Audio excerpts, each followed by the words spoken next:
కనబడలేదా గోదారి తల్లి కడుపు కోత, వినబడలేదా గోదారి నీళ్ల రక్త ఘోష,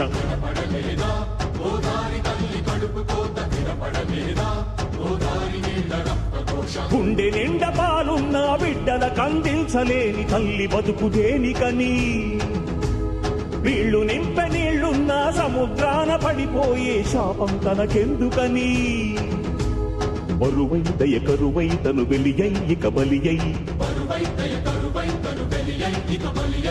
ఉప్పు సాగరాలలోకి వెళ్ళలేక వెళ్ళలేక వెక్కి వెక్కి పడుతున్నది వృధాగా కనుమూయలేక,